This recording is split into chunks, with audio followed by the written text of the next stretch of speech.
Bakunzi b'imico n'akaranga vy'Uburundi, ndabaramukije ni Felicien Bankunguka. Nagira ndabereke igiti c'umurinzi giteye mu Bijo muri komine Bukirasazi n'intara ya Gitega. Murabona ko naco nyene gifise amashurwe meza cane muri iki gihe turi mu kwezi kwa Gitugutu umwaka w'2022. Ni igiti ubona ko kimeze neza kiri ahantu mw'itongo ry'abantu, ahantu abantu bahora baba hari ibitoki.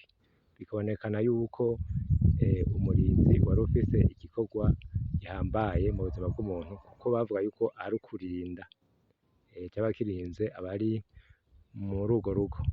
N'umutama Mariondo akaba yabitwiganiye, aho yavuze yuko bashobora kugitera kw'irembo maze kikabakingira isato. Nkaba ndabashimiye cane rero mwese, mugire amahoro muzobandanye mudukurikirana kuri Nyibutsakaranga TV.